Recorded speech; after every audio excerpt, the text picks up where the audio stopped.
was yama watching ama wo akwaba ene enso ye memenda fofora trader ponyankopon e dia chen August bosomi foforo kra ye wuram de toso ensia Adom TV esu ni esanso se wotie nkasa abre na wotie radio dia na asempa 94.7 FM so eni na wotwe dwumadie memenda bia efiri anapa na wotwe kopma anapa no ndu no ye gibre don hwere mienu na fe nsemo a edi akotene ahwe aguo e wo na wotwe mu ni nyina no ne ehia se esanso gibre wo ho no don hwere mienu esanso de sinkonya na de dwumadie ye de bre ntime da se sana pay odi wafidie no wode ato Adom TV na fe asempa 94.7 FM a de dwumadie ye de efri ye studios ha 355 Fanofa Street Elkokomlemle ye de Ebrel on behalf of my solid production team ye mo bi achen wherever you are however you are tuned in meeting at the Chief Jerry Forcing obetimi afremi CG Nnawotwi and some edi akotene pa emumienu ehu hia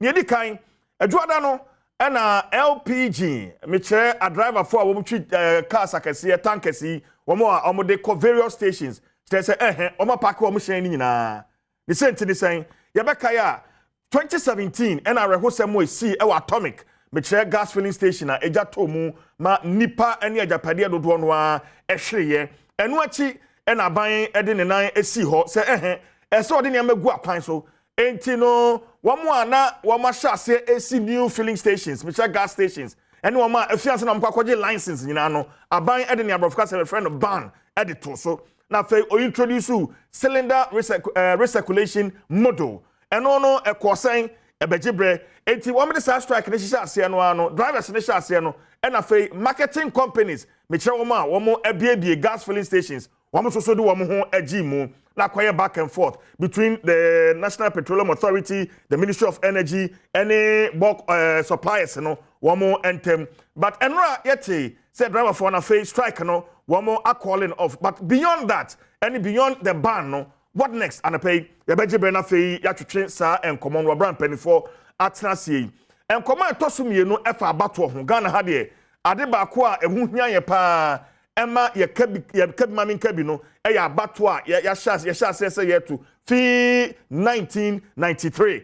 Eddie Bay, ya got to Santini, na ya register, na trading, na ya jinaso ede atuaba. Ya bi empem bebre July bosomi na electoral commission me chere adwumaku a wo hwe abato so no e de constitutional instrument akotin ma so bedafo anim se obeya ne a ye frɛ no ono no se o continuous registration na sa continuous registration no the only form of identification adiba akopa betimi de a kire se wo ye Ghana ni a wo so wase fata se oto aba any Ghana card ya na wotwe wieye ya twetwe ho nkoma ya kasa e ho nsem no so akwa bibia e wo ho enura opani a wono hwe abato so former EC boss Dr. Kojo Afarijan e de afutu akọ se wo hwe senia Ghana card ho nsem no kwa se electoral commission no koye na dwene se Ghana card ne nkwa ne ade a wo behwe na wagye atum ansan watimi atwe wudin a anhwe a nipa dodo no a ene wo muntimi enya kwanya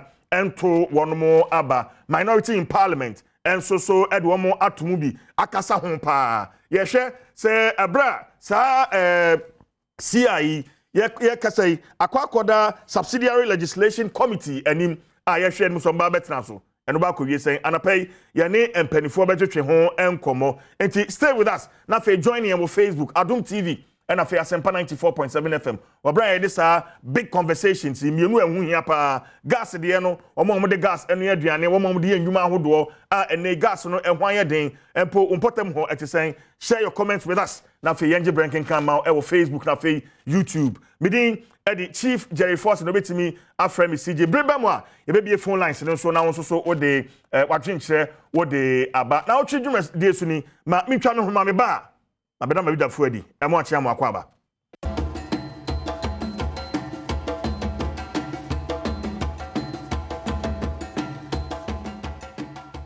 right enti emo akwaba bio Adom TV suni na otwe dwumade ne asinkonya ye de ebra omidi the Chief Jerry Force no betimi afremi CJ with me in the studio to begin the discussion efa LPG ne ho nsem so openi ono kasama Ministry of Energy ura kwasi oben fosu dodo no anim no BT Baba Tofik na paya na me te say Adentan homeboy enso so abeka ne din hu BT akwaba CJ Bejoso bibia bokọ de Radi ni medini anapa adwuma no ntina matwe wa ba hai kwa de san wonam bepo no so ho no ma okọ jogging but adwuma no ehu hia pa se bibia bokọ de Radi ni medini ya da nyame ase so ho ye de ya ho ye adwuma no ana ye guso a na nyina aka ho na for omo a ebia after 2017 atomic incident no esi wo mo sheda en follow ye what has been the issues a day anamo and akoso since 2017 na fi yamfa komo no emrefie biti ma menase me ba mo studio ha che be chia o mo hwe ofie ni bebi omo bia na me den chia so free the boss Dr. Matthew Poku Prempe ho e dia be bebi o hwe bia anopa yi no since 2017 yenyina nim oye na eto o man e wo Atomic Junction explosion kese bi ba ya depa bebre hwe omunka japade bebre so sese na saade ne ba ne na ema cabinet because cabinet ade obi say ho na ya na the highest decision body of you know nhye say ye fa nhye nto filling stations a ye si na foforo nyina ye fa nhye nto so ne nhwe say bebi a ye si no enso main komudodo a say ben komudodo a na se bibi de si Atomic ikosi a na se be hwe kwa bebre de toso mienu omo o permit na omo nkrata e se omo nkwan so si e so musi filling station omo nkrata e se ya bibia e se ama nkwan so mutimi si ni ho eno ye 2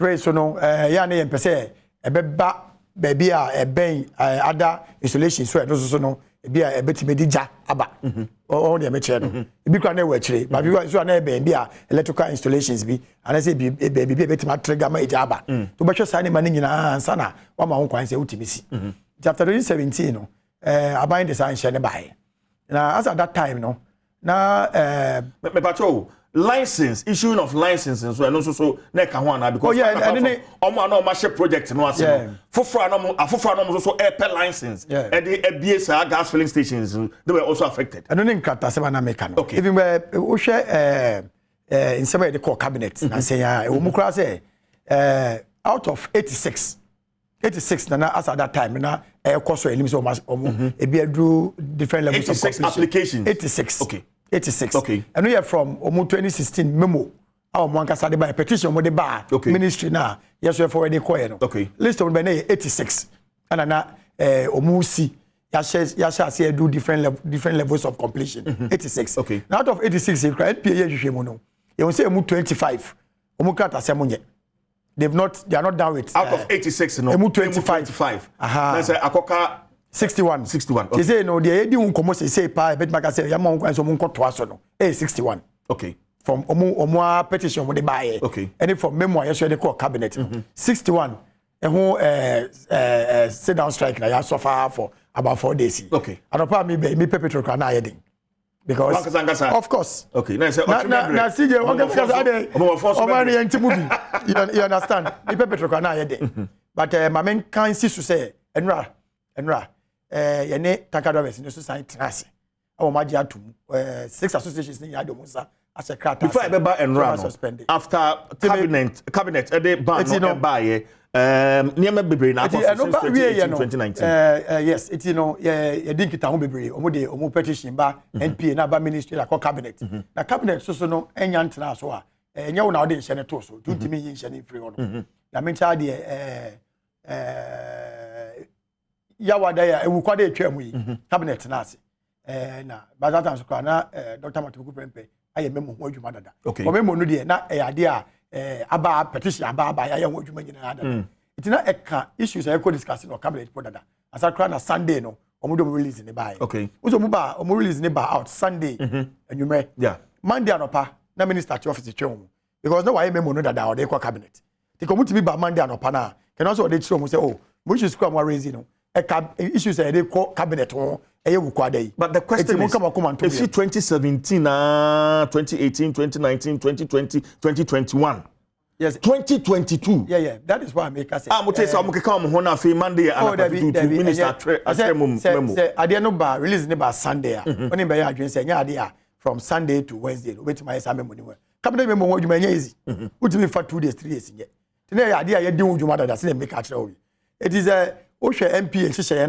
na also omo chess bebre moreover so no ye bie say yen kwotwa project ne so ye me ne say dada na abiem so what here the cylinder recirculation model ye be ba ho ha eti na sa adwumade ne nyina ka ho na ama sa mfie ache okay because na o say ye digita ho bebre ne hu se ne ye be ye na ye be bie so mo nkoye no no mu ye ma asiuti sa new model ne de ba na ama bebre ye bi no na nya fe na obeta bottle akofele gas okwa anu akotebe na de ko ye be dis ankomo exactly nyina ka ho na ama eche ye no okay is that to say since 2017 no and the cabinet atiada senior LPG drivers in the can say since 2017 omonte ho hwe sa model ya make so de ko cabinet yes. na cabinet gitum e won hye bia o se ye ne fi cabinet ti sa hye ni na nyina e koso wa bra na petition so mo de no mo twa ne se be yi ba no keke but enye ba ne na ni ye den ba se ye be yi no na ye kire mo de ye after ye yi ban no okay on ye me kire no okay. na ye nyina so ye yi ban ne de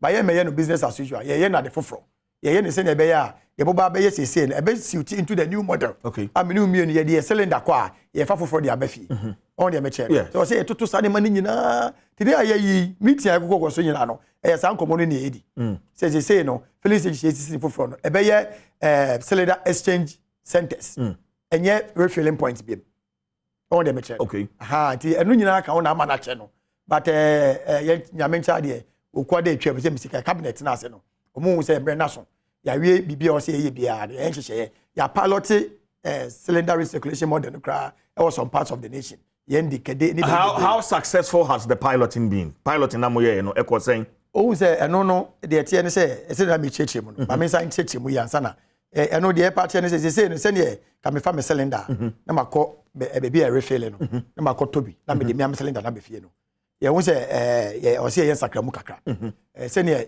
o to Coca-Cola o do bottles kwa nye bottles na de ko na de fill ma o ko anu akotam crate foforo na waja bottles na de ko no o ko to omo use dispensers of fie o dispense machine no dispensing so no mention sa o ko ya fill bottles ni sisi onom dodo a open no atam de abafie e di sa hyehyɛ no amama bebre ye bi very very safe than say ye bu gas naked gas e wo filling point for sa no on eti no ya hyehyɛ ye pilot ye no e wo say ye nya ports a baby wo no ma eno na ye baby e bebu a fill bottles no ansa na ye the bottles na be si baby a eno de ye mfile ne ho ukọ wa ukọ fa bi akọ but ye pilot enam say ye nya sa friends say filling ports akase ye niti no ye use refilling ports no e dey try here tabai the cylinders ko e bebre mo filling ni nyina nsisi ho obi ba ye nton ye mfili biem say me de ba be de si on matam be de ko na it was so successful okay in that case say me cylinder dada no ho nyina re na ache no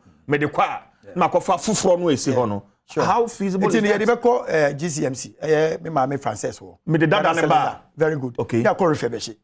Ne da be ka ban de no. On the meche. O dada ne ba. O de ba. Wa fa bi ko. Say cylinder no. Enye obi cylinder nye bibia obetima ka say me o. Me tu kwa kwa boche me japa de me de ko. On the meche. Ta ba hu say cylinder no. E de autocra obe use no wo.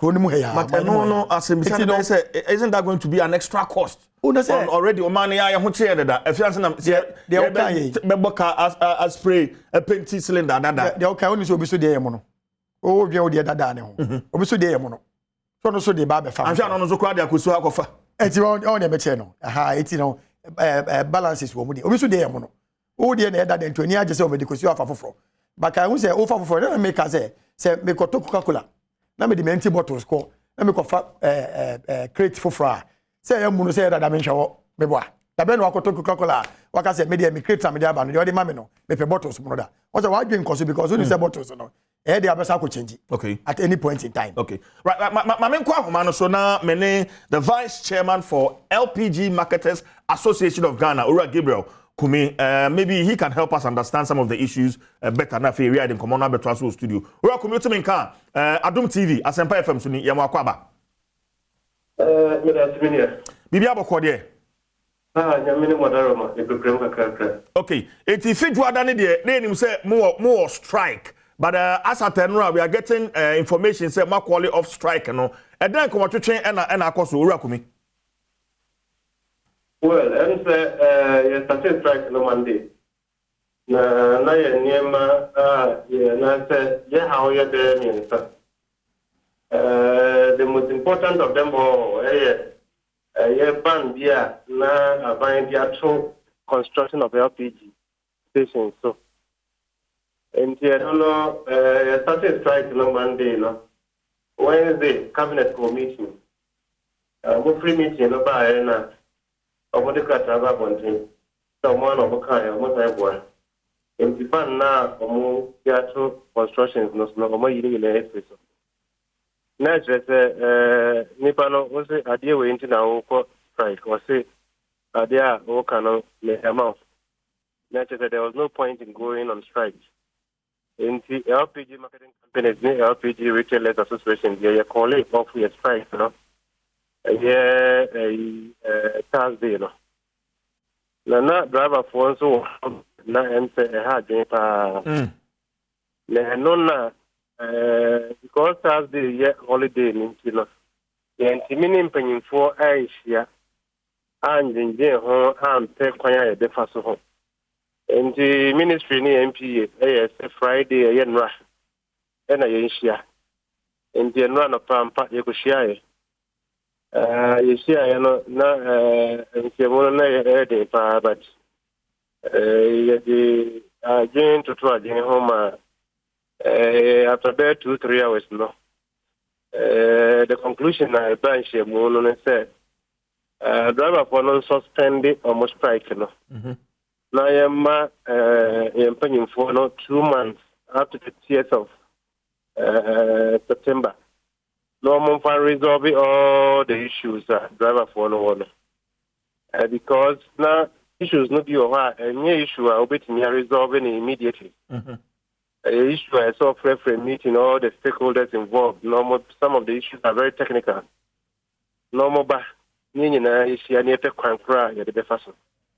And now, who can say, who cost continuous strike, no?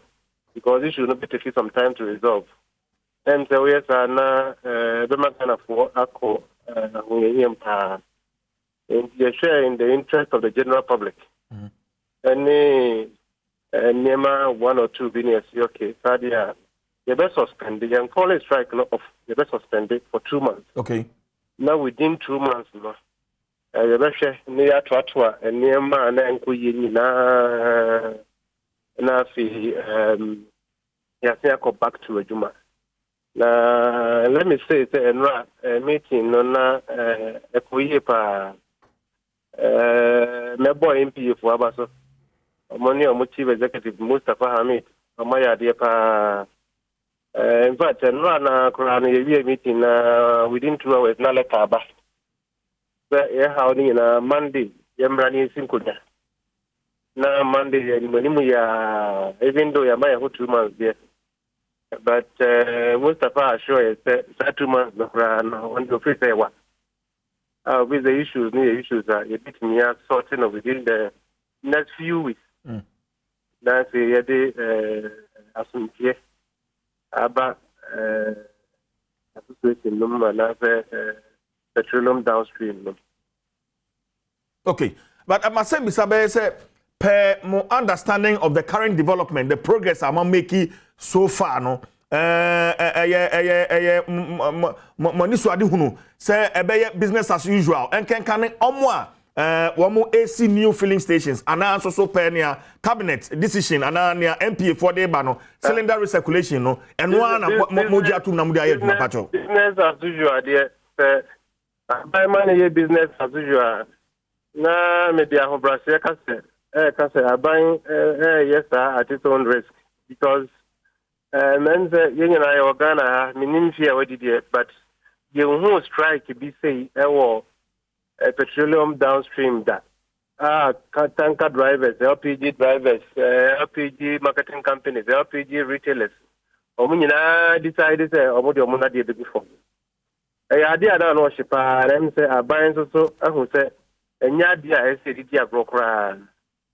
And America say no meeting na ya call ye no minister to for minister and kasa ntuma amade ba na ba de chire ni mpanyimfo bebre ba MP so chief executive na nkasa ne tibem mpanyimfo akanya na twa no hwahia esu ye de mpanyimfo nyina koye ema meeting na ye ni breso pa ba se de medi kan ye no at the end of the day na say we share Ghana for once so already now ho kire o hodada nti o ye niam bia say we measured kakra nti mo say mpanyinfo show seriousness on be resolve problem na mpanyinfo say we yire won san bebre ayebum nti once there's that commitment and there's that seriousness from MPA to resolve the issues no we felt that there was no need for us to continue being on strike.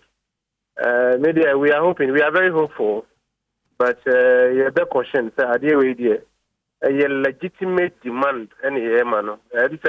You started to see a church against the Muno. Who Ghana need was sorry, and some. In fact, you're quite right, but you find it almost here in Obia. No, most of them can be added to in the same penny 40. In the next Potapadi, now we kill legitimate. Some I can add the papa, say one mammy permit. Some in Fankusi gas station. Miss Makoji Bosia or bank. Me fear, my team free SC. I could see our bank. I did a satisfaction. No, after them taba along the way. We see me the ban atoso. Wa untia tikana media kwa wa mame permit media kwa shadi no. Wa untia mame. Also so o mame kwa mame yejuman. For the past 5 years, ya can't. About one penny. In the same way, there was sabi. Oh, yeah, Ghana near what Jim would have Sabio. Also, the same way, actually, one year said, let's sabi, there's something wrong somewhere. Yeah, but Orakumi, so concerned about what buying a gina, so this Abani buy a safety at these gas stations. Gas are Mamincha, and buy, and yes, I just ain't one or the buy. My atomic incident in Bayern, I find in Sicily, pray the Guaquem. Yes, safety measures. My MPA enforces our safety measures. No, around that time, the two gas stations they pray. They're not even already under operation. No, some of them were closed down because the MPA any abiding ready by wow on the bus station who means Abra no sort of you close the station down. Not until so this safety standards no. Yeah, my own station no more. And safety you know you do so papa. Now no the idea any MPA for your drink, any buy your drink because safety there and say you know your concern. Me say me more exposed to LPG explosions than you. Meaning the last time I call LPG station, but me no can say I no pay kura I call LPG station back. Every day me for one LPG station or the other. And the safety measures there because or the safety measures be ba be kukwemu near the access safety ya ne ya adwen pa ya support MP 100%. Say niema bia o mo de be kukwemu even though sometimes ya na excessive kakra there but yeni omo ya adwen enema bia amodi bekua kwama ebebo Ghana for ho ban na ebebo properties ho ban de yeni omo ya adwen pa me o ka say every year LPG station bia yan spend the cry spend about 30,000 Ghana cedis on safety nko. I see. Yes, nti anya dia ye di safety dia go kra ya me o ka say minu anom bebre ya juma gas station. Ye mu bia ye mpanyimfo no bia omo yire ni omo ma nyina ya adwuma gas station nti enya dia ye be ya adwen se ye de mu hu ye se ye de ja ye nipa bia ye ti ba bia ye de ye ni Ghana ha ye kase ye di jato Ghana mu jadi ye kura no ye more exposed ye ho ye kwa adwuma anopa ye gare kra ye yire nom ne ma se ye kwa adwuma ye kotra fa manopa to adwumre what they say about better gas, 10 minutes, 20 minutes, dinner call. Yeah. Maybe to go from Anapa, go see numre. And the risk, you know, I'm at a higher risk than any Ghanaian. And the young cry safety, no, you cry, you so safety measures, your more family, maybe this one. Okay. Yakwe, cylinder recirculation model, no, idea. ebeboa more, especially more ma set up gas filling stations more share them say the gas member ho na come fill the amount near the coffee. How is it going to affect more madwuma mo ye ni sisi Orekumi? Yes, a new system be a so or the new system be a bar on a plus and minuses. Now it's up to you to assure the people say and say or majuma, because the current system I operate all for the past 25 years. And on that several Ghana for, and the Ghana for is the indigenous Ghanaians who have built this industry for the past 25 years. Yes, that year Juma we na foreign companies, they say Shell, need to tell no move. Omunina free. Juma no my indigenous Ghanaians.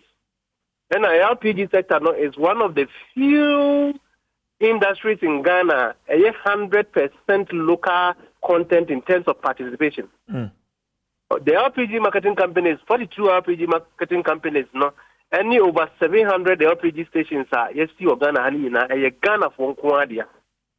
Oh, will be any. And here, Juma is a buyman, and Nikoya Hopa, no protective mum.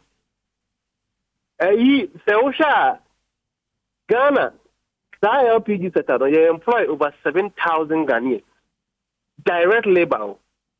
And here, Juma Dia is entrenched. Juma Dia for 25 years. And as a cylinder recirculation, and new industry now, they Ghana, your cylinder recirculation. You are you are just adopting a new strategy to an existing industry. And this ODB sa so nyabutre. Now this are over edema current players no more industry no more drive ya the amount. Now say and to what na gidi said any year 2017 2018 na gidi sa. People will resist it. So be natural. It's natural. Who they see our radio station. Who honor bind him rebi ba just say say what Juma when you're clear. I don't know clear to you. And what I say who did it? Say clear to you now if you are giving the impression say you didn't go for me take you over what Juma now. You are human, you will resist it. Any problem be with a buy so the cylinder recirculation bar. Any problem? A government policy. And until I buy be yet for about 4 years no. 4 years no drew 2024, but it drew high. I say buying policies or the other programs or the other. The Yema Ghana for on better Obama by saying yeah on betting by no. And we are not ready to fight government on policy.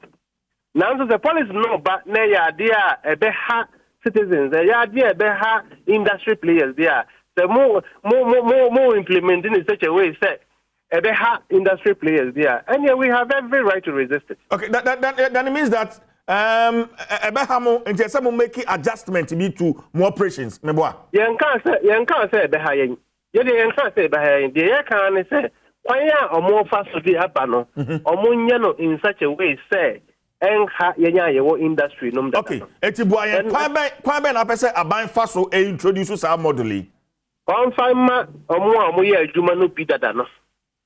In 2018, 2017, we were promising 4,800, 4,500 new jobs. Where are you going to get that? In the first place, you need a certain level of consumption to be able to even sustain that employment you are talking about.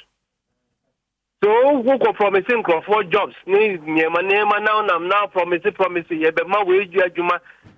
People are doing the work already. What are you doing to those? Are you going to sack all those people and bring in your 4,500 labor force? There is a need for you to ensure, say, the current players you exhaust the current players. When consumption start going up, that is when you need to rope in gradually. You need to rope in new guys to come and supplement what we have. Now you don't go promising 4,500 jobs and all that when the current consumption cannot even sustain the current employment we have. Cylinder recirculation is a different topic that we need about 1 hour for us to go through it properly for you to see what it is. We don't have any problem with it. It has its own advantages. Why not? Like any other policy. But it also has its own disadvantages that we all need to look at and be careful in the implementation so we don't commit more errors. Okay, but Mitio Kasema, as a disadvantages, overweigh advantages, no me can't say, I mean, say advantages, disadvantages. So we need to look at it carefully so that when we are implementing, we don't create more problems. Okay. Yeah, shall meeting for any Juada, and I'm a boy.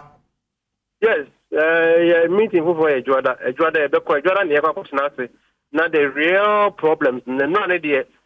Now, and strike, now you're testing a calling off. You know, the young details of what the problems are. Okay. You can't have problems now, any of my whole timelines. And from a Juada, and you now you go into details of the problem. Now you actually how to resolve it. Roku Mayana was say, after Juada meeting, no, you better not to come yeah, that's a pa. Yeah, that's it. Ora Gabriel Kumi, Vice Chairman, LPG Marketers Association of Ghana, and you know, actually, and command BT. So, what say, opinion, no more consensus, how may raise it? Yeah, quick one. First of all, say, okay, say, Fama, or you see, on one can be, which is right.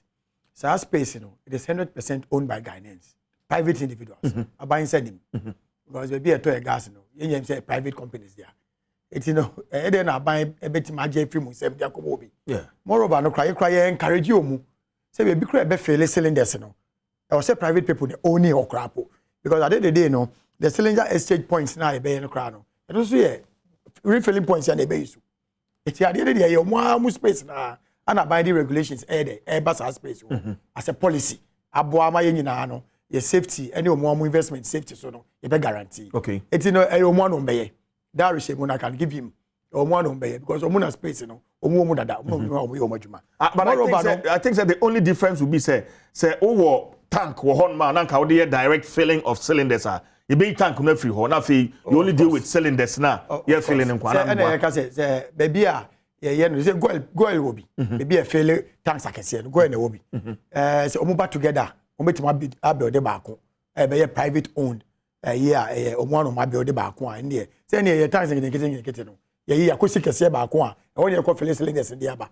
At the end, I will say, here be your Ghana, a fanina. Is that me say happy to be all? Because I didn't part. I cry, Hanitama, the bio.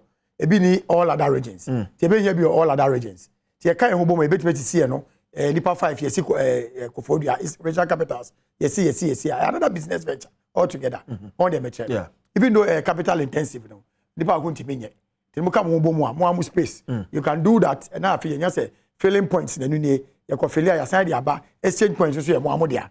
Are you getting? Yeah. It's be so on all see can I buy atonable. Okay, 5 years because 5 years here they drink. Across here what? So no so crack can say and to you. Yeah. I buy so atonable ye.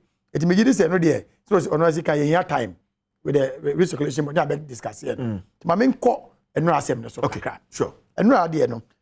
Sunday no the man say no mo dey buy the kind of conditions of service conditions of service no for transport friends drivers no truck drivers no and one 2 omo tracking systems and then that table so I can and they be discussing about and 3 ban no omo release ban say me say omo ni ban no and then aban dia tracking systems no MPA ni aban but conditions of service no employer employee wasem private individual marketing companies no my employer mo drivers it is and no shada aban bana eka de ti omo te atuane okay wo de no to nchen a omo te atua so in solidarity with omo employers no because minister ko train baby and to maso mu yi but osan so di ncheche mo bae sije meni uti yi say me ya to cars e de ama drivers ebi di bi ye wo ba bi di ye trotro aban sadim yes. Me na matoka, me dey me business, na me dey my drivers. So conditions of service in Korea, me no say me driver na dey. Absolutely. Send him. Yeah. What you say? Yeah. Say me medjuma me ye no. Bia studio we ye me dia. Aban de nsa ato so. Eti ama me nyes kan fa ntwamoka. Utie ni aban de nsa ato we so say me nyai. Ta ama me ntimi nyes ka fofra me si na aban de nsa ato so. Ta ama me ntimi nyes kan fa ntwamoka ye. Yeah. Eti ne mo call strike no in solidarity. Are you getting me? Say aban eyi ni se free your bosses adwuma omoye no so no munyes kan fan try ka yeah it most like dey directly with abai afa abai yi ban if you no ma mo so see da bi dey dey nya ntwensa yet still and I mean petrol akọ atwe kakra because me gidi say tracking system that is where that tracking system na nka dey that table ne so no okay 5 years as me can na e ban no but we release omodi ba Sunday no eno na sa condition service the tracking system no e be ka ho you see as far back as 2012 and as that tracking system come start here okay 2012 2020 omo oppose here ama online portals ni be afa omo oppose here yeah what you say the idea omo oppose here nye so but TJ CJ ye kan no kure wo mu no tracking system dia omo che say mo yare trackers no o dey be tell ye can tracking system oni say phone way tracking system yes be brainim we tracking system I know obi a oye IT person bi o smart be we bi ametisi ya say ma dum no say ma so we essentially a GPS tracker essentially is GSM and then the tracking system o cast we be na o cast like me can say in the second but the technology no e bi ni okay e so obotom e se mi botom ye da crash e pillow ase for how many years you use ewo emissions radiation emissions anyway say ye nyare are you getting me so yare na enye prekupe o kakran but who dim say betima mo yare but say crowd ade na unya use are you getting me I get you it's about health hazards ye nya aware but enye bibia sebi ehun sa because ye nya say we susu emissions e ma radiation emissions but they cry who dey so botom so otiwe me dey na kata me obi o wa bia kwa bi who no to nchen a your gadgets are emitting more than this but you know so no aka any crowd omukura radio stations sorry filling stations you know they are exposed to emissions hydrocarbon emissions from gas and petrol but they still work there are you getting me it is worth noting there but the crew na maka no e ma yare ni ade no unless say bia emission no you say ebro so ama but me ni say ebro so sa contract bi wo ye cry car mu be di ba ebro mu car so mu trackers bom be boa trotro ni Uber after man ko for the trackers abom motorbikes are called trackers are bobo but the same thing ni tracker no ye wo tankers no very good what is it supposed to kill one ye wo ha ye nim say petrol ya fela ankan kokomase e betinye say na mbolga what bi bebre en kokomase no na mbolga especially when ekodru mre a e bia na ye petrol no price na ye papa sen the surrounding countries no afina ye fela na de ko what you say. So the tracking system is supposed to track baby say my feeling from point A they call point B or say me they call point B or they go say copy point C. One, there no. It will be to on so monitor. Say onam kwan e jama route e jama onam so sa dey go. Two, check the quality of petrol and diesel and kerosene and premise na unya no. Filling station. Yeah. Because so be fa be from confirm my feeling or tema me dey call bolga me do kumase no mane afa ba bi ma mane kra na o dey me nam kwa na so ma paki o filling station bi me nka sesa na yeyo ba ya bu crazy ya dey afrem ayesa na ze mabu bi agu tank mu ma bo petrol no be half amount na me dey crazy ya dey awo no na me da to aso akobolga e be du na ayema o ba dey me dey gu tank ni mu ase o ma o no enye dey me dey free tamane na me dey gu me nka se koso ni o but enema isisi di bi no it no so tracking is a tracking quality of food na ye dey be o friends say vending point apart from that no another tracker so tank nim MPA4 another year bought tank nim a odi aguma wie request I check say quality na good tank nim no and one of the free time how buy na because can be say aside the tracker no are there any forms of inspection and monitoring and monitoring especially the quality of product they call the various things. If people tank nim out office osimu say ofuo na wo ya do treat no omutimi hu iti eno ye one okay I first check quantity bon tracker check quantity yes ma feeling ma but e bia say me bedu ho me bugu mu no say me bu me pipe na hose na shape say na ma say na anyama is all day first no mo for day what of mu dey equal the PR but tracker is able to tell the quantity am dey ba monitor me am so man so monitor ye nyina ni quantity e wo dey me check okay na oyi ni nyina ato nchen a omo issues ni bi ni say along the route no e bi on ma na network ateko a na say ye ni me bi aka ne nam no kan ye hu me bi aka ne nam no nti na BP wo center also be temper with the tracker no very good These are issues that can be resolved. Yen say, yen be a network. Okay. But for anusi mami, for anusi. Eti, say about tracking system now. Me dey say, and I'm say, eh, fidie no. We there are sinto kakra ba. But any general, because the regulator na MP no, any boss ni omo yes adwuma ho nya. They must police that space. I want them to yeah. Also, mo systems tutu akwai a e ma adwuma omo ye ne nya be nya ho faso. Na wo investor no so nya ho faso.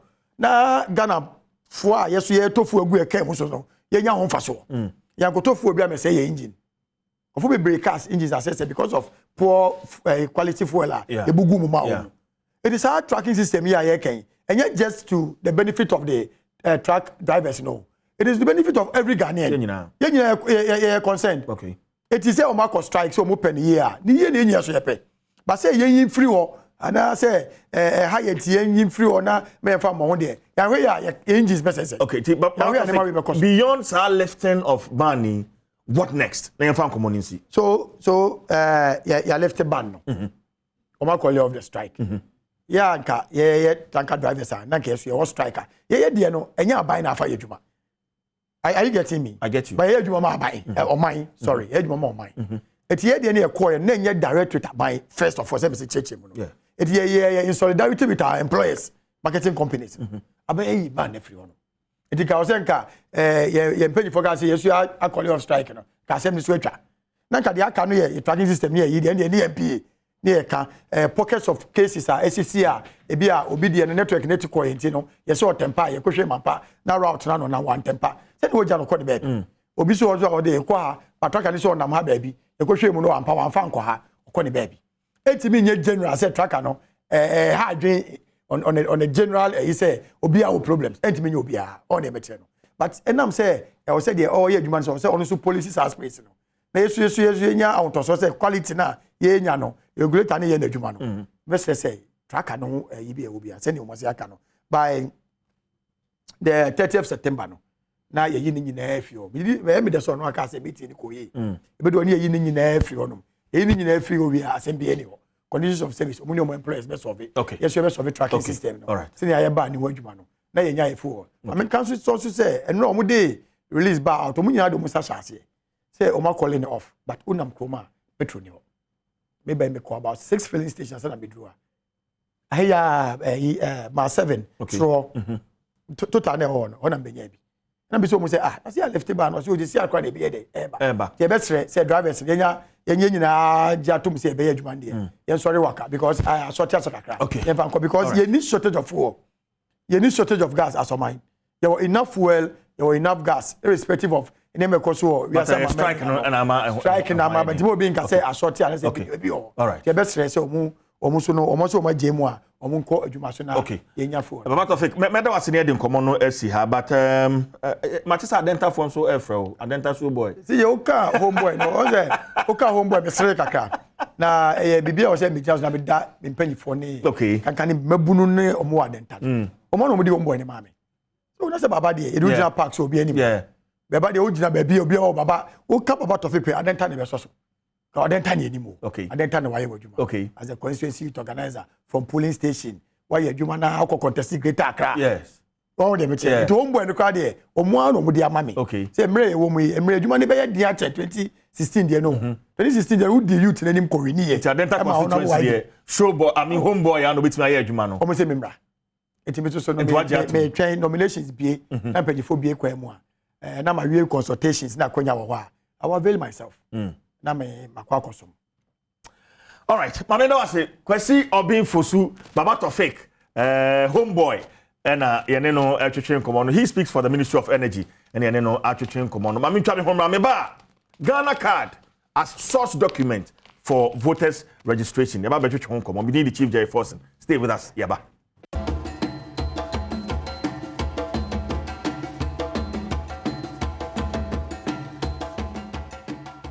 Enti yamu akwa babie Adom TV so ni asempa 94.7 FM na otwi dwumadi so na eguso a ye de som wo short time na kasima ne beye ensia na nonkono abo we are going all the way till 10 now enkomo etoso mienu no hu hia pa megidi say anape ya ye kasa na mimi obekọ most of these telcos or more offices na nkofo ato Santin. In fact last week na me o Cape Coast ebra ekoba say kwasiada ende the SIM registration no nipadoma no ma ba pace wo ho na akwayo how as we speak extension aba say September ending and the registration exercise ni nyina ye de beba na wie but there are still issues we share the seeming tough war between the National Identification Authority and the Ministry of Communication Honorable Esla Usu Edano. I say, tough war be coso, but we want to get to understand the issues properly. Now, yashe CIA Electoral Commission edia koto emrashe bejafie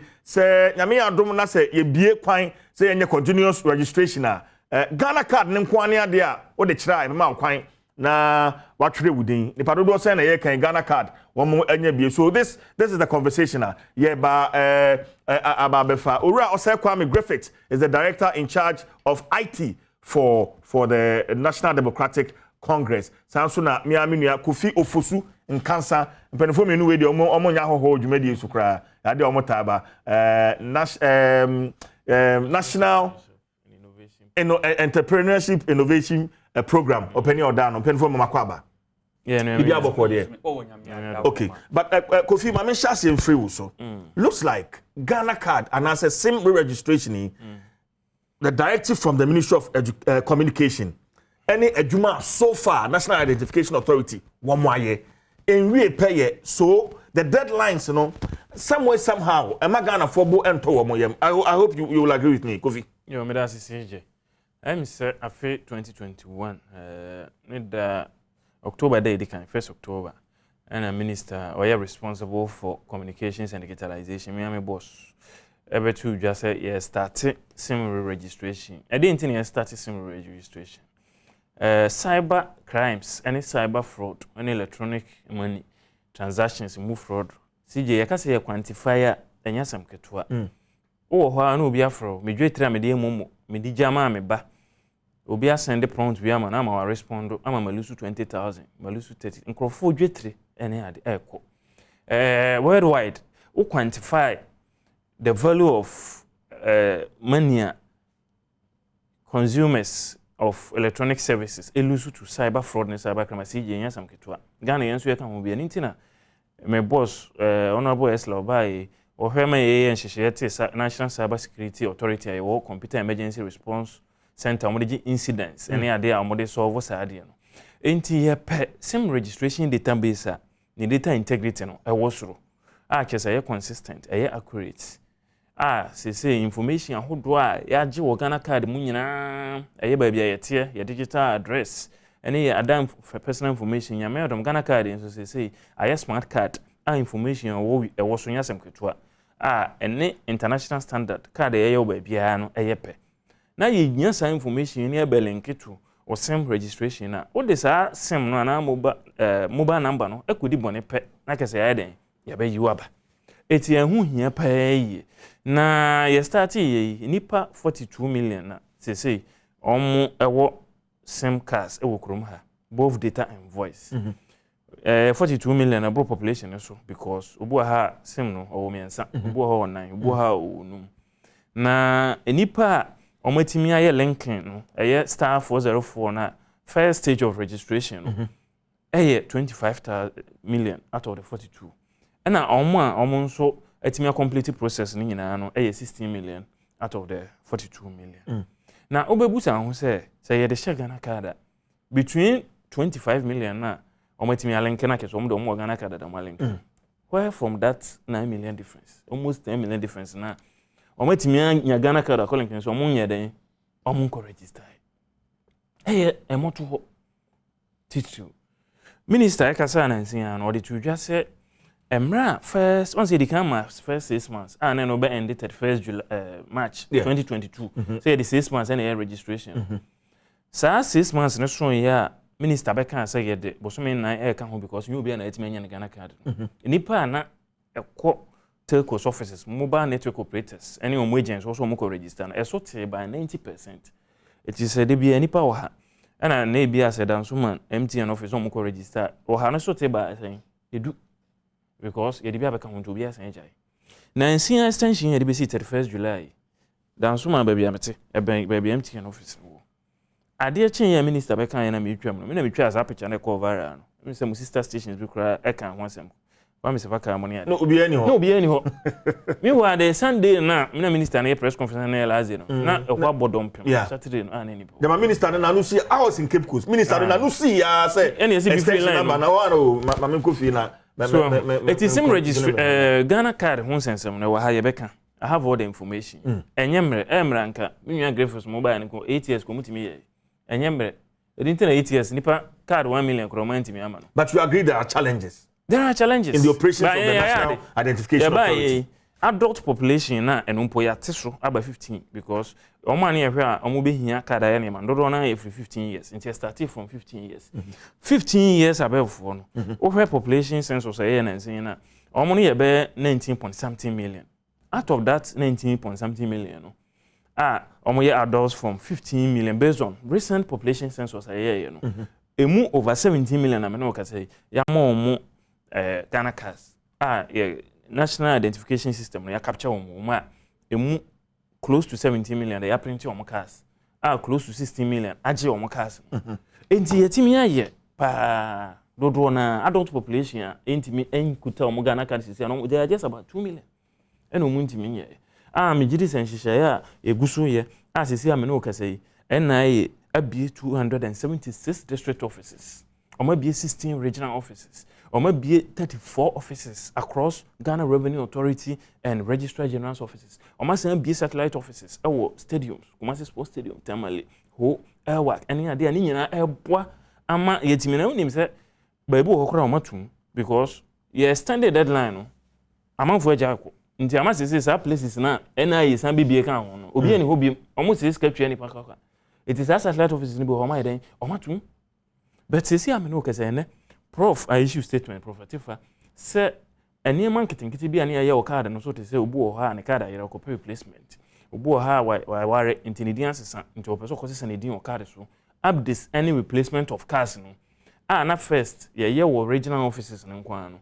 Or my issue statement says, see, and with free 8 August, all the 276 district offices are. Okay, for what opportunity, I have that release here. Yes. My main king kind of intimate boy in discussion. We, and and as a free national identification authority. Just a bit of it. I say the National Identification Authority (NIA) announces for the information of the general public that it will provide update of personal information, i.e., change or correction of personal data and card replacement services across its regional and operational district offices as follows: Monday, 8 August. 2022 and no update of personal information service at the 16 regional offices. 2 Monday 8 August Cornwall so card replacement service at all the 275 operational district offices. 3 Monday 12 September 2022 update of personal information service will be decentralized to the 275 operational district offices. Continuous registration services already taking place at the regional and district offices will run alongside the services stated above, while card replacement services currently being offered at the 16 regional offices will cease from Monday, 8 August 2022. Applicants requesting the update of personal information service must observe the following guidelines. The guidelines, so that is the wapa, but you every bema as and when needed. No, you best also the release in the moon seven aba. Yes, intimi no. Aban aye sanhihye nyina se de be ya Ghana fododo na betima heden enya cars. Na de ya wo mkra ne se ye start dwumade we no. You deploy 76,000 temporary workers across all the system regions of the country to register Ghanaians. But who have do not omafodi or mams no matter because nini panya den enko. Enti nkasa cha manake nationwide registration no. Aye we is aye mopop unfortunately ye ne do baby no covered in who beji mama social distance ade ha. But some aye start ye no. Enka ye nyina de mu hyem. Yesa me kan Ghana ye nyina ye ka ho. Emoto no Ghana fo suban ye nyina ye ka ho. Because we period and for the link your card. Anytime on the quiet last stage registration in agents and answer MN offices na difference no wapa. And can nipa 76,000 and buying FA or mutu or moka. So munko around Ghana no munko register obiano. Edi omo change kosisi one and Ghana for the one acquire. and can be any part of donate me in your card. It was not until say your bell link Ghana card no to same registration answer a month for who the agency in the furniture need to get a Ghana card. And a bank for no boom. I can say very soon. I'm going start update on records of Ghana cards. So I with me, you know, and I started my union on my head. I started some who had no more job Ghana card. So time so no, now unfortunately, nationwide registration is right there. I end yeah. I end into a just walk district office B, and now update I just walk work, and now call premium center. Any for class a premium center. So person who Jojo yeah. Card need free there. Said them one digital center, yeah, premium center for passports. And we be to na. Or better condition near 20 amount near passport amount 1 week. Actually 2 weeks no any passport. That's what Ghana card. I say car bank. Car bank for you center. You have 250 Ghana cedis. Now on my Ghana card. Sana baby you know. The services are tiered. Na obiya nya so na dey. Na dey okọ head office nso a ebi wo ho sa. Ya ye we nyina achi. Ya ntimi anya numbers ne yepe no. Enti aban se dey be ye ntena ho. They say we are going a step further to deploy a self-service application. No, wow, you feel in the comfort of your homes. Now we use app no, they are capture details or capture Ghana card. Your database I be verify adding against. Near check is ampa. BBI pepe. Then you say information be akeke. Any yeah no. Yes, open another window for Ghana for BB to Mako Kabruchri. Went me on your Ghana card say. In primping I say we have given them up to December 2022. So we use some passports and for registration. Name Yame wa don't know Ghana. Now be nya Ghana card. And I say NIA for enche bi ombeko brochiri missions ya ko register Ghana card o yen so be start. Na so omoba ho na akoye ho ha. No we use Ghana card details. Now they update sa information now the passport there there. Okay. Okay. All right. The nyina ya kwanya ya fa so as much as possible. Ye be nya 100% coverage. Okay. Na yetimi register Ghana for nyina because Ghana card ndey ye po yempo. Mra ne say ene ma bi wo ho ane ne yemfanye. I do have a boss. Mesamba Subio, I mean, call Kwame Griffiths. So, who IT background from where you sit. Then I also say, aside the young Kasangasa human nature, I say, yeah, motto ho, me no chinam ha koye, me no chinam koye. What has been some of the Niama SCC acquire? Who say, I say, one acquisition of Ghana card no Kasangasa no acquire a little bit of a challenge. Afe yede ba re-registration nso so ehon so awakoye challenge. Who ni saying? Yede ka ba chia ohwefo ni watiefo enyina.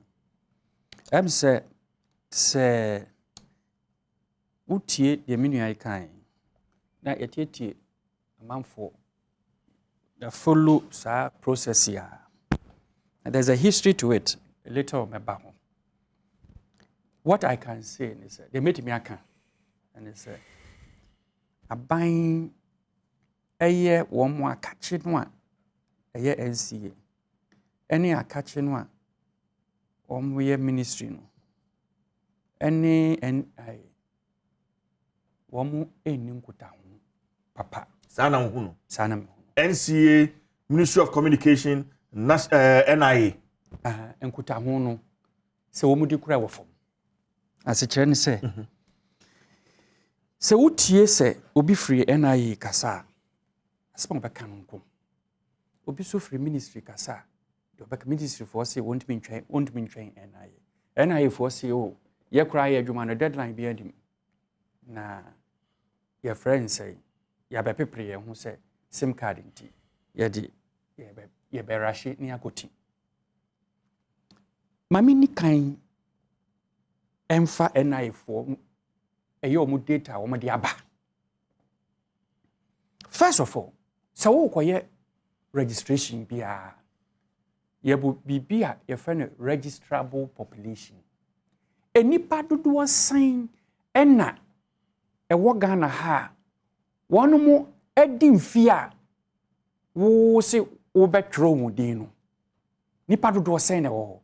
Eno no aban akachia ema wo sa information. A statistical service. Omne kan ye nyina. Statistical service NIA for koye no. From NIA for no ankasa no. E say registrable population no say nipa wo ho a wo se yetwero wondin no. 19.9 million. That is the first number we need to take note of. 19. Let's say almost 20 million. Yes. ena ye ankasa so kyerɛ sɛ enipa wɔn mo ba sɛ yɛntwerɛ hundin a yɛtimi atwerɛ hundin ebi kɔ yɛ a yɛntimi atwerɛ hundin o yɛnyina wɔ Ghana ha we can deny this but they have some people a wɔn ma kora sɛ yɛbɛtwerɛ edin ena yɛwɔ nipa so a wɔn aba sɛ yɛbɛtwerɛ edin enso no ma bia nkɔ yie nti wɔn ntimi atwerɛ hundin krom kɔ fie na nipa a yɛtimi twerɛ hundin no wɔn so ɛyɛ 17.2 million yɛbɛbɔ ena yɛ aba so wɔn ma yɛ 17.2 million biometric system with 17.2 million. Nipa opepe edunsun ewo mu no. Ade on my idea. Out of registrable population of 19.9. Yes, 19.9. Yeah. It is quite a remarkable feat. On my idea. Good. One may register on. Enna, one my printed cards so cards near 16 point something. Frame, I mean pick it what I wrote exactly. Yeah. 16.5 million. Yeah. 16.5 million. So one more I printed on cards. Oh, just say you register where we and 16.5 you print a card. Now you print a card 16.5 you print a card. A move 15.7. Yeah, the card amount issued. Yeah, the card amount. Enti sa wo hwɛ mu a na de akɔba ne sɛ nipa wɔn ankasa kora de wɔn aba ma yɛtimi atwerɛ wɔn din no 17.2 wɔn a yɛde card ama wo yɛ 15.7 na sɛ 1.5 bi wɔ bu a wɔn nyɛ mfomso bia wɔn nsa nka wɔn card saa nkrofo yi wo yɛ wo sim card a wo de deadline ba yɛ no wɔn nyɛ mfomso bia o wɔn ntimi and register on SIM card. And to say 30th September, Uber started say Uber broke services. Uti ya ofa hudio. He say, and I foresee a bama jina hoji anambwa. Your friend Bruni friend instant issuance. Uber call NIA. Ya bon sano, ya chow photo, ya chow iris, ya jiu dini u date of birth DBB ya repe or see a card no solution but from the beginning of process no nina no okwa your mount cheat and I am out card heavy na odi akọ card near ready a odi card no aba baba bejo card sano say you wo propose solution and a reality so yeah sanity just am kwose de si a share man for bon say e be ma won gina woje na anko no sa enye hwe nyame ncha de yetimi aye 17.2 me count here say me can see asem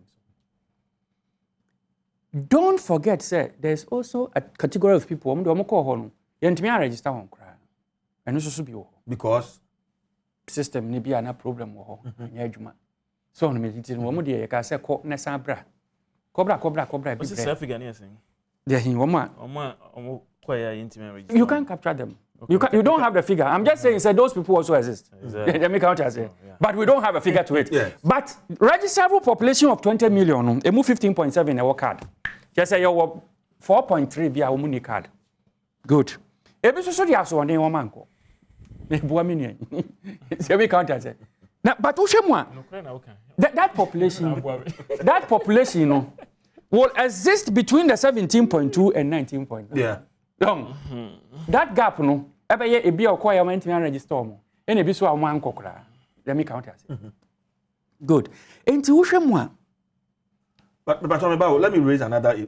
The cards now issue no crano. The issued cards of about 15.7 million. No. There are people who have their cards and which that NIA this how release yabe. Obia nani dino spelling no yes no obia ni age obi wo honum you know sa waiting now was so yes 15.7 I'll come to that. Okay. Now let us look at how NIA is supposed to operate.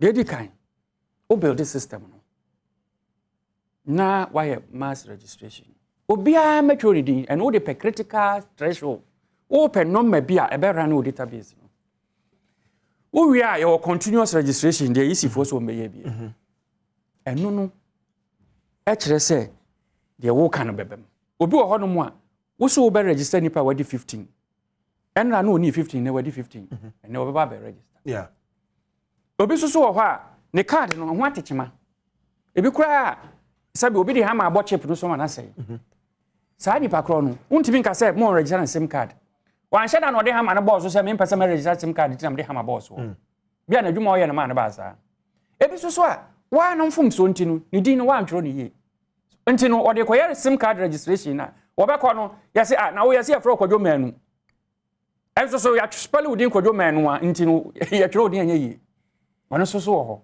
obi so de ayira yeah ebi kura tutu bottom fo na to no bottom yi na yi na ya fa na yi the card aka ho anya no mfom so a sa nipa no ono so ye entitled say wo be register the sim card yeah ntinu the services must be available to the people. The release ya uyi kire say obia ma deadline before the services are available. Say nipa kro odi agro. Because o tie ankrofo fan odi. As it kire say, as I speak to you now, the whole Ghana replacement any update happen or airwork. The whole Ghana. Yeah, regional offices. What they are finding is the regional offices, no, they have issues. Reality, and solution proposed. So they make okay, I say from Monday, regional offices be chassis. Say our regional offices say I can say one can say Monday be chassis. So card replacement and updates. An update. Card replacement and update. Say me kasa. Say current system. More or less, some of the specifications I personally wrote it. But you know, so maybe and you know, I understand how the system works. Okay, let me allow me to flow because I usually such important. I don't do politics. I state the fact with so that we can have a clear mind where we want to go as a nation. So good. Say one no release no say me working kind was a Monday or date no 8 Monday 8th. Regional offices will start replacement and update. Yes. This is anyhow. The Ghana hanyina. So obi per replacement, obi per update. Na nko dia kwa any SIM card anko enya. They make out here. Good. I know you one factor. And no cry you can regional offices. Or can you see district offices? Some district offices no. Almost see one my centers. I would what 276. Such a system should exist at the minimum of our electoral year level. I see. Se kobase obi e wo se ono te bamboy. Na so ofa car e ko district office wo ball it e 3 hours. F 15 cedis and 20 cedis e ko ball in no kokoye ni NIA card. No sa so e 20 cedis e sa back to bamboy a e bi assess probably to cross do wha betimi awie na oye nyina na cobra nim no so ya another problem. Uka from place so asanet. Me krom, wo de me fam krom. Ashanti region have quite road network is quite in existence. So be mamchimsi. Na se ofri mamchimsi person okobo pass ya just ofa moto bi at the come pass. Efa car free bo pass ba we amoase. No afa car free we amoase abagona. Ansa na wabaye na yefo ho se me card ada sa ayira na me ntwiro me din. That solution no obi no tim mamchimsi no should be able to walk to a place and go and replace his card. So even if say want me emfa manu de bia e wo say wotimi ka say kwasia de di kan bia wo busumi bia mu no ye wo bamtwem say ana say a friend say adwo de di kan wo busumi bia mu ye wo so you schedule it for them hono every service we here we bet because system no we issue card no ano na nche say wa wie when you issue card na wo mandate wo ka say why issue card na wo de card man crofo a wo kire say oni sa card na wo ntimi nko bank no e wo say we provide service ni say be ya tutu bottom for to no bottom a wo betwa kwaje card no foforo nya sa what yet an fa ho die so ya me count say me tell pa SIM card registration mo am sim ay 42 million me data na me kiro yo 42 million here and the existing sorry and moya 25 million stage 1. So no chance 60% moya 40% for stage 1. And moya gasa mo say 16 million ayi a complete stage 2. And here 38%. When we my real SIM registration. Mo de boso me nwotwe. Ayi 38. And no me bo why set deadline na wo ho. we have to be realistic. Let me come out and say. Not when the people are not going. No. Be how many on card. Be how many on card. So, entino say 62%. Again, I tell say, would it 30 days bring 62% coverage? I'm going to be.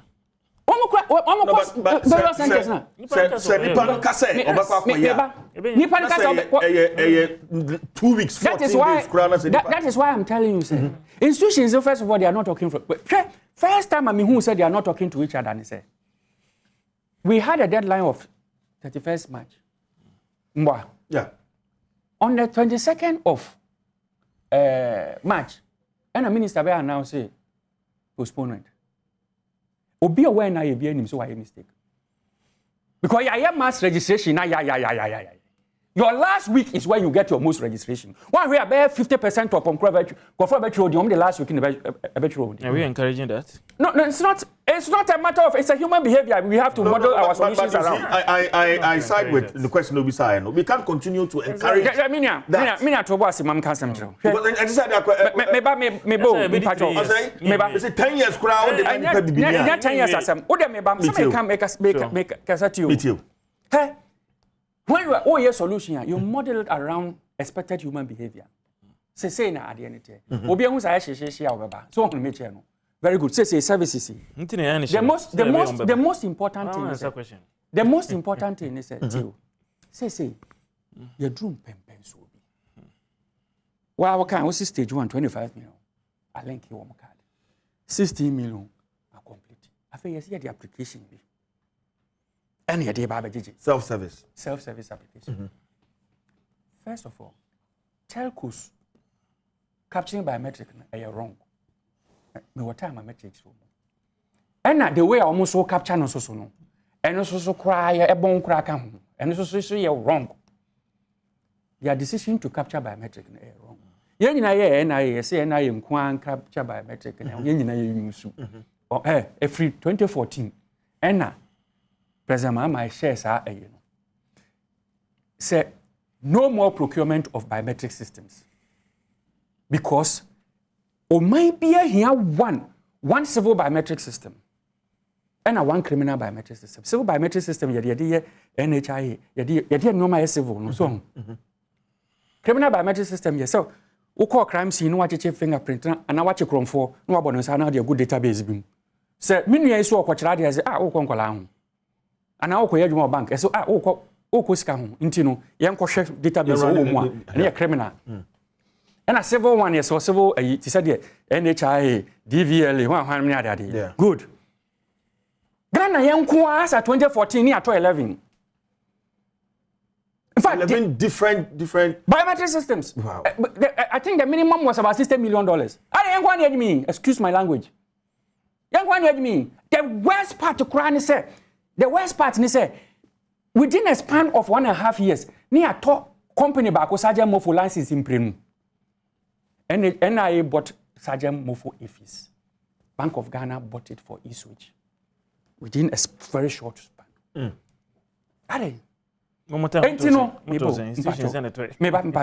When you're political, because a lot of those things happen before our time. Some also happen. I'm not being political on this matter.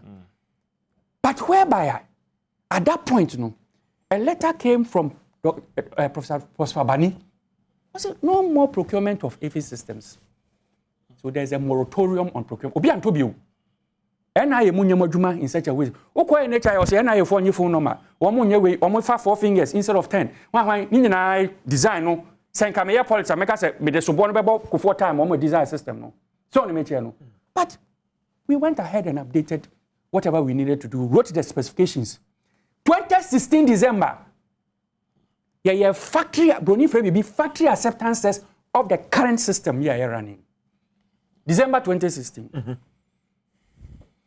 It issued the first card in September of 2017 to the President of the Republic.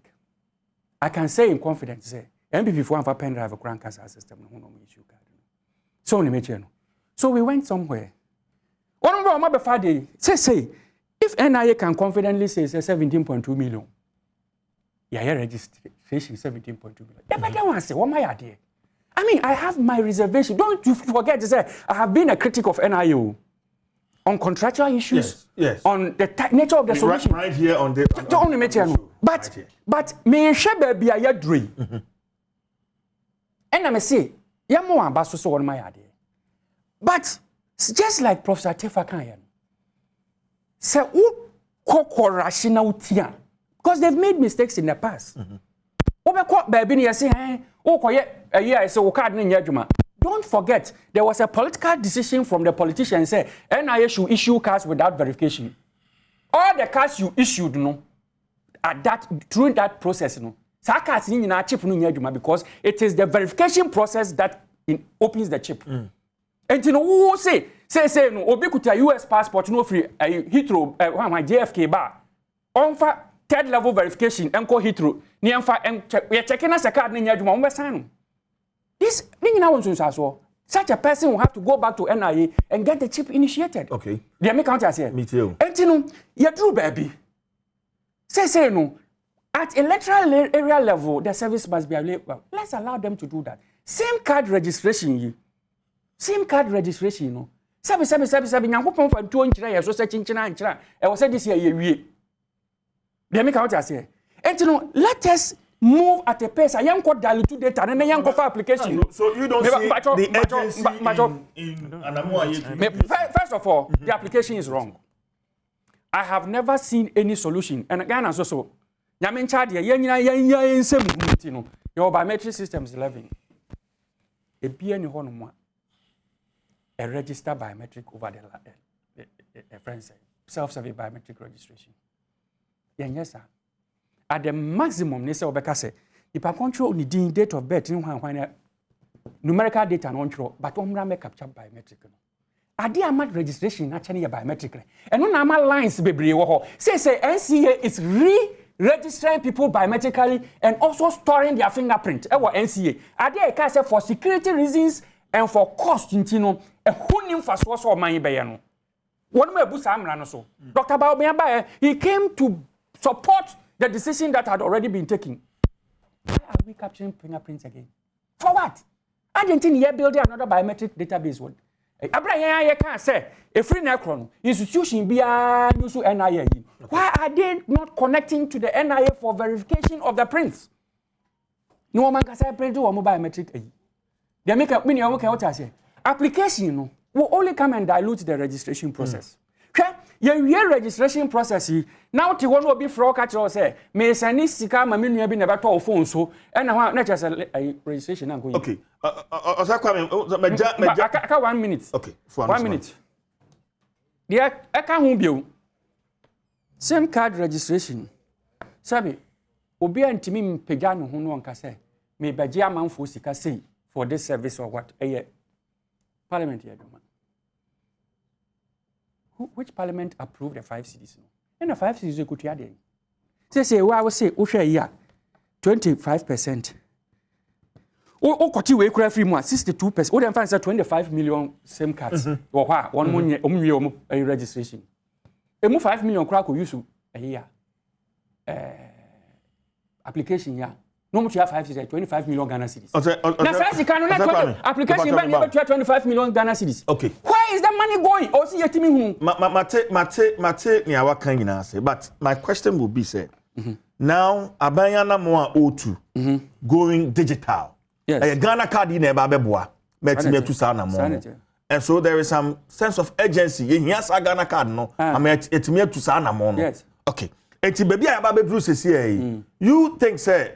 Jamayama 3 years crown and yes, I make the American say. And that's what I'm saying. You don't understand what I'm saying. No, I got you perfectly. What I'm saying is that out of there were 17.2 million. Yes. Who check here to be over 80% of the population. So the services must be available to the people because some 20 years cry. Nasa also be faka.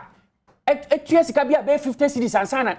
In and out, and Sanka card, one has any Paduania says can into yes, Bia, one person obey you.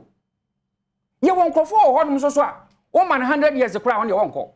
Sancrophone, and your money a show as a shamra.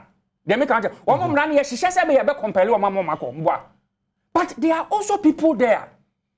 no uka say ne card the crampo no say nya adwuma na so replacement card just wo bank cry na no TV so eso obi bi so free boko obetran cry by 2 weeks ni still a wonya card nko these are the things we are talking about. Timelines, at this point, here.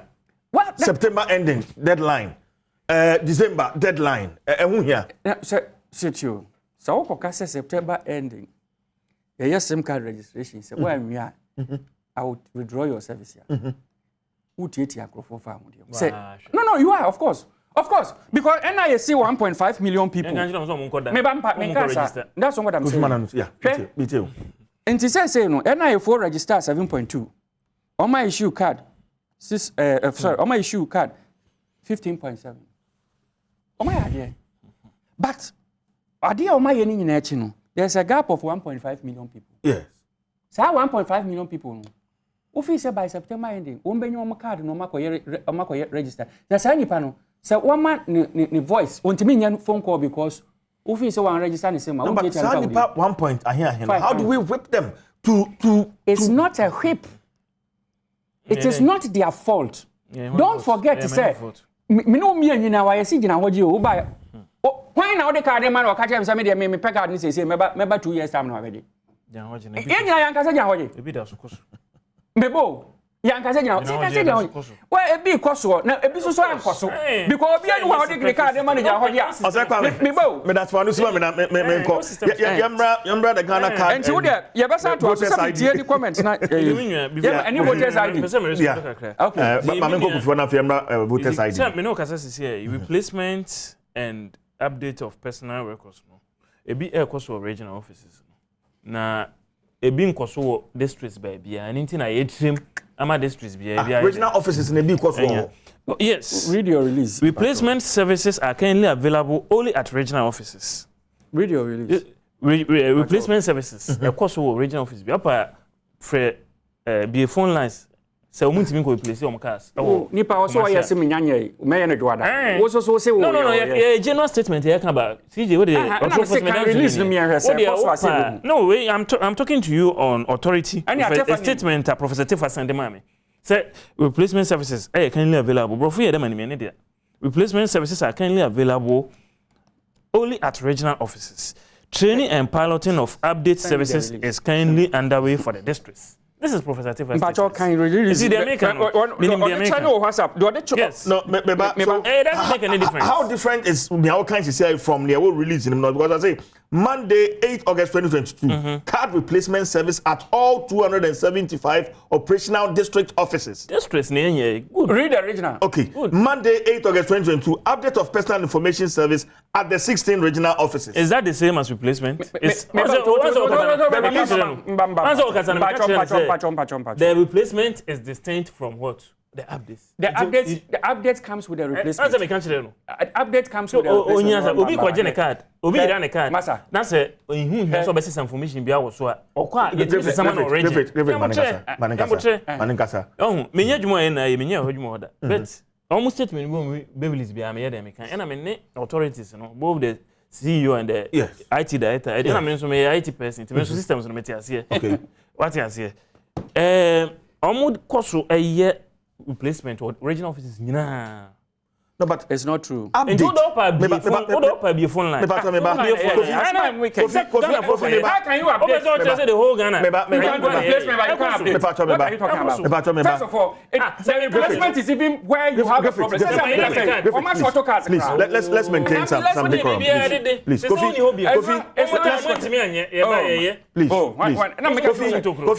acceptance was done in December of 2016.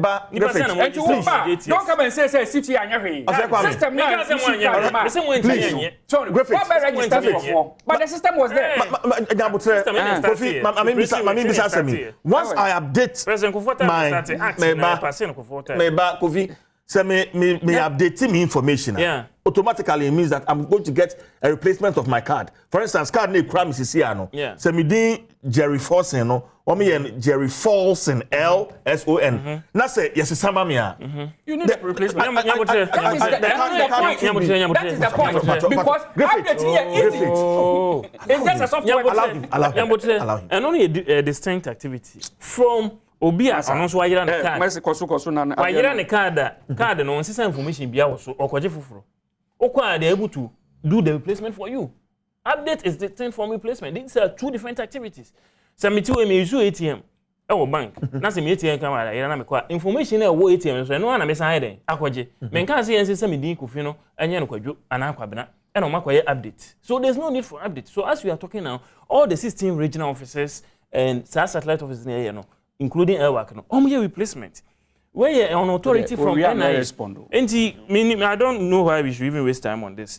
They are also creating impression be say over the 8-month period, you register in IPA 17 million, Yamaka 15 million in T. What they know your proportion ratio 2 months na can register. Are we accepting say pay say they register? Is that the standard?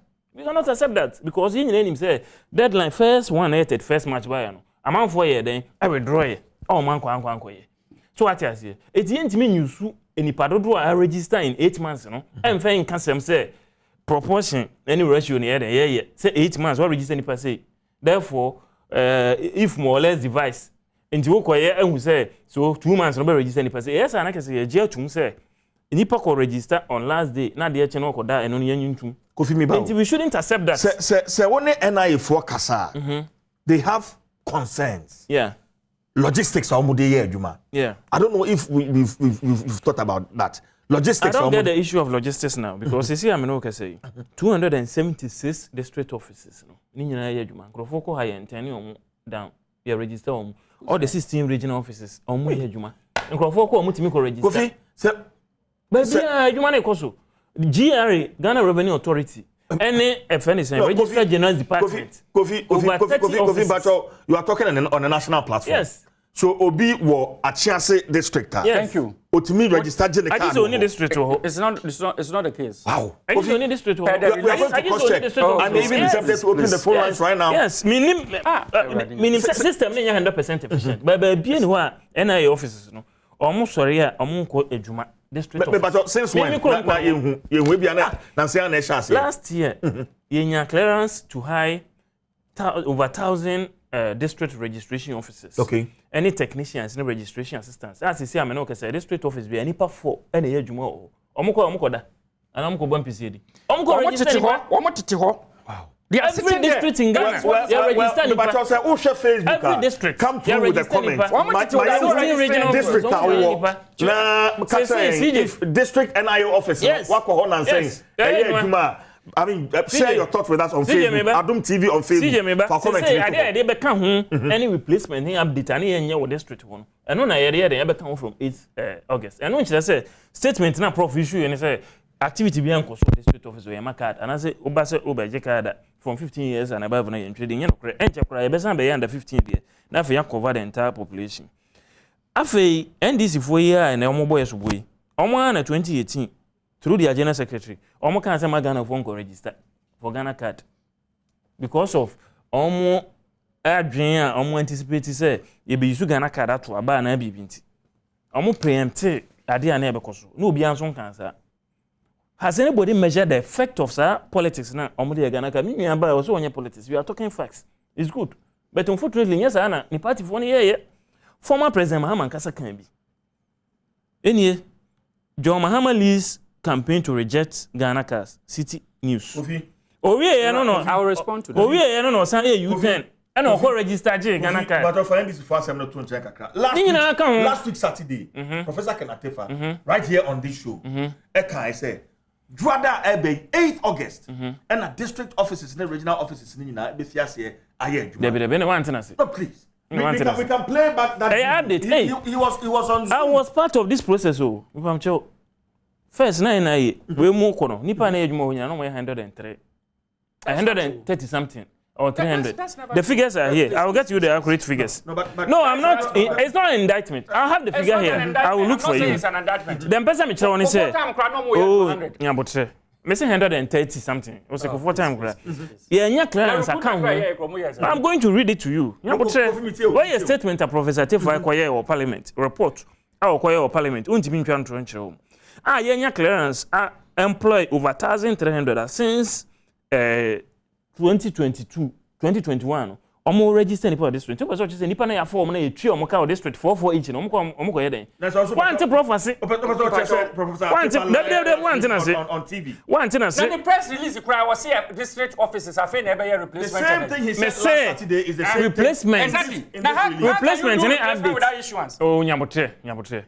Obi kwa register ni din say me de kwadwo mensa twem de propaganda card no. Eno nko na me ko say maware me din asesa. Eti sisa medina ya update on card. Why are you confusing the two? These are two different matters. Eti card ne de omo ma normal one omo ye. At the full phrase say they beka ho any replacement and update. How is it difficult to understand? We rocket science. Em won say we monti ase. What you say? Na mu wi a na masan ba ye Stubborn Academy. Honorable Sam George. Okasa ma NDC wo IT ni ma wo parliament. Asan ba kan say Stubborn Academy. Ye de register sem ye nye. Na mo tutu mfutu ogu nipa ni so ehye Ghana futu kupa se mo nkoye na se du ho na se ntimi achieve target na mo san ba TV so no we so abeblemu ye se ye MPP fo na ye ntimi anye me wa mo so mo time nyina mo ntimi ama 1 million cash kra in your 8 years ye by less than 6 years the records are there 19.9 ye nya over 17 million in the database. National identification system. You also inherited the system from us. It's our system. Stakeholders engagements and National Identification Act. Time. How long I can say? I passing in 2006. Sa act na a basis for NIA if the framework ni BBA Professor Nesdomo eco start here. Mona mo here. President Kufuor start here. What is here? But 8 years, no more to me, I'm fine, even 10% of what we have done in 6 years. Okay. You couldn't do that. At time, you're from Comonembra, a foutoir, former Electoral Commission boss, Dr. Kuda Ferijan Yama. As I member also, your understanding of the CIR, Electoral Commission, at the Akoto Parliament. Right. I don't know, but listening to a couple of NDC for no. I say, Montia say, CJ, before you continue, CJ, wait, Thomas, our Central, or see, good morning. All the 11 districts in Upper West region have NI offices. Thomas, they are the urban offices. Maybe Nipania Jumo, let me quickly respond to this. Sure. 30 seconds. What do you know? Phone call. What do you know? First of all, Makase NI for Yamu Ambasso my 17.2 million. Registrations. Mekanisa. But whereby problem on or see it mika. NIA afei na one more tre one more human late. The any kind regional offices here working. What's the replacement because update your software. Update ni say we change you din. Update ni cramp no say ko ba say we print card and na man ye complicated. Enti replacement because I don't update into me koso. Me pampacho. So me che replacement because I didn't update into me. Update no ne say. Oba o si e bia me age kura me date of birth. Eh friend saying 7th year and 17th. Ni update your records software. Your boss say no make sure say we na aba o. Ni ya update we. Now wo see a prof statement to speaker. A friend say replacement their course just yetimi print card wo. That is the highest level of complication of their job. Printing the card is where the problem is. And who the yetimi course name of update ni nyanya ye. Ya danko dada be. Because even update ni bi wo ho a it warrants a replacement of card. So this is who didn't work card so chest or see a printing card from. It is the highest level of complication in your card printing. And you cannot say yetimi update ne yetimi print card ne mom no yetimi nya update obi atia what technology na sia obesrew enya rocket science said you can obesrew so on mention that's point number 1 it is can tell me say update intimi nkoso original offices it is an acceptance to say there's a problem with replacement so that is number 1 point number 1 no number 2 Ashanti region. I was in Ashanti region last week. Yeah, mine in 1 week. Yeah, me for the crash. I went to about 3 or 4 NIA offices, district offices. Okwa omoti ho. CJ. And a cars now on my printing no. Instant issuance na anya adwumanti no. E wo mo hostel no. E wo manim. Enti I even suggested say, I didn't na money DCs no. En kasa. Na won monsra mo no mo for pick up no. Samuti hai na wo pesa wo ti agona. Wo pesa obi di efrim bamtwemsi.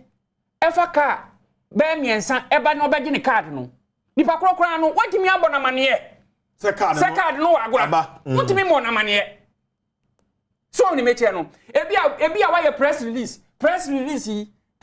no obia no wasori akoba dey no press release nyaduma on the side wo okay Osekwame dey make at say yes enti no ye momien kan okura tira man for anytime we have had a solution Dr. Farajan say why any registration no he commissioned 6,000 centers at the electoral area level. Okay, but I'm ready to Yamra CI and so any foot to Dr. Koja Farajan, the electoral commission. Yedi kind. Mamin church bibi. Ewo, ni yenhunu anamaya isi for peso mutu. Sebe ya Ghana phobia be informed on the matter. Emra ewo ho ne se utro ankura dinya electoral commission wo mo registration na hodo yes. Baako your friend mass registration. And no one year almost started biometric system. They went down to the polling station level. And it will be a dean born in San on BPR. Uria, there were limited registration. So on Mechen. And also so no, we down to the police station level. For a beer 2 weeks, we say, Obia went to me and showed it in. And I said, friend, what 18 years no. Omra metro reading. So on meche no. And yes I work continuous registration. And no I already be a friend 10 adi. And what is Supreme Court or the course Kodan Supreme Court for say. Miniano. Mini hani a church reading. Now the fact say me ha me kope me kodi power man on aba no. Me bedu ya church reading we. And no chese me nya Ghana ni. Eto aba o say timi ye. Mumie kwan na entry na Supreme Court tie asiema. And a man so started continuous registration. Nini na mu no. The ID card no the ID card ahodo be 4 as a 5 and a year. One more old EC card no e ka ho. Emra be o ma hye bia no o old EC card no ka ho. Ena wo mo san age driver's license. NIA card say o mo timi issue. NM say NHI and na Ebu Ramadan versus Electoral Commission e bo anu gu ye no. Yeah. So, until no much bear 4 or 5 cards. Tamwa a current electoral commissioner, current friend J. Mensa, Madam J. Mensa, a buy. Was on your card, I can in no Wabagu. Na Ghana card and quantity the bed one. Then you catch and say, so what is Sano Bemwa? Problem I will be and say, Sam Samreno, and that there can issuance of 15.7. Samreno, not baby upper west, upper east near there, not issuance in 5% to cry. It's NDC force original said everywhere are over hydrogen, ever mine. Intino Moma Yamfa common sense ka crank camera home. Na yen who say, see a cassia the Ghana card on Kwaya, at least one old ID card money, old ID card and pay you. Ghana card nkwa and electoral commission no can say okay say nkrofo problem with omo Ghana card ya de ebetinya ye ni say wo betimi abedi aginamu ama obi say bi odi kro anasa assemblyman anasa ni relative bi ni busuani bi betimi de naba say asima siminu no mene nate your friends afurufuni o Ghana ni upa ye wohwehwe mu ugituma register no. I know you're Jinamu. I am telling you on authority say, for the first time, last registration here, no, Nipa at this annual register no does so sing. One more Ghana card acquire. If it's a Samreno, NIA phone, Umunya penetration. And I also responded by issuing cards without verification. So on me chair no. Okay, Osakwa me pacho. Me producer say me activate phone lines in to kasa nyane e fa call for that. But I'm be phone lines no. 03022117010 030221170 030221170 and 030221170 join the conversation, especially maybe I want a district no wako NIA office hall adwumadi bi air course hall you can onye second on of course me na say no easy for us wo lecture see na o de ko o mo de ko twa dada dum say sa enyinamudie no kra no ye be dey ye be ye free. That is your understanding. No, it's not my understanding. That is what the draft CI says. Say no. So Ghana card in kura wo. Uko throw into abanye yi. And that is dangerous. We have, of course. Okay, but Dr. Farijan, what is wakasada? Okay, if you say one kasa is in one mother, and net wabakasa. Okay, me that's it. Kofi, my member Homesamba, one of your course. 30 seconds before I come in. I'm watching you live on Adom TV. I'm a worker at NIA, and the other panelist is making some unfounded allegations which needs to be corrected. There are 3 different services we provide. 1, new registration. That is those who never registered. This is being done at the district offices. 2, replacement without update. That is missing cars. This is being done at the regional office. If you phone so now can free. And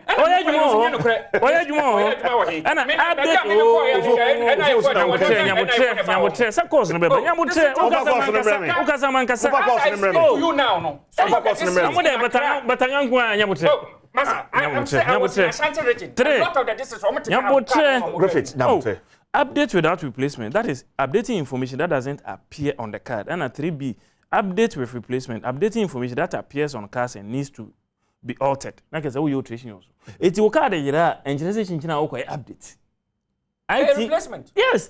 And one was now on I say. I don't know the origin for 1 year. But that point was clear. Very clear. On just yet. Was BB and Koso origin replacement. No.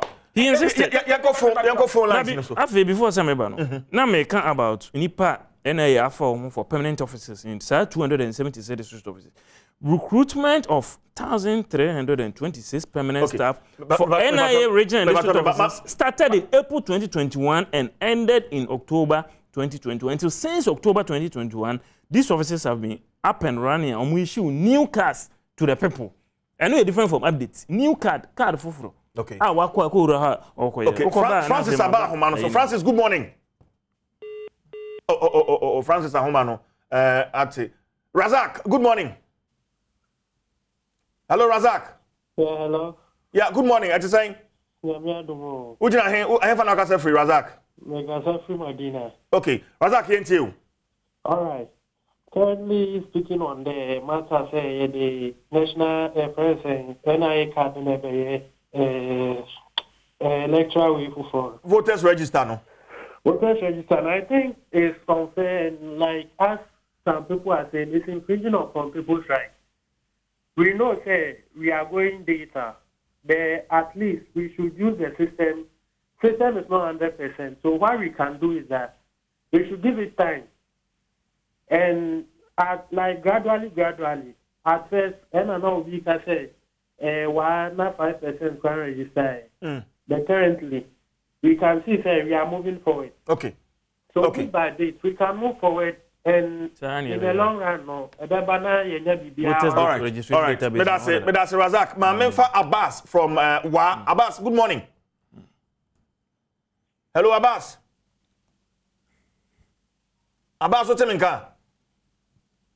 Abbas, Abbas. Meaning, I don't know what the fuss is about, Sebi, because Yamra say, on my India or national identification system, Oko US, almost a green card, Oko Cote d'Ivoire, Secadante, Meboa, Krobia Bekusubia, your unique identifier. And then the integration, harmonizing all other databases. I mean, you can about systems are also near. As you see, you know, as a central database, and they connected. As well, Obama, good morning, Yentio. Hello, Obama, Yentio. All right. And I am Rano.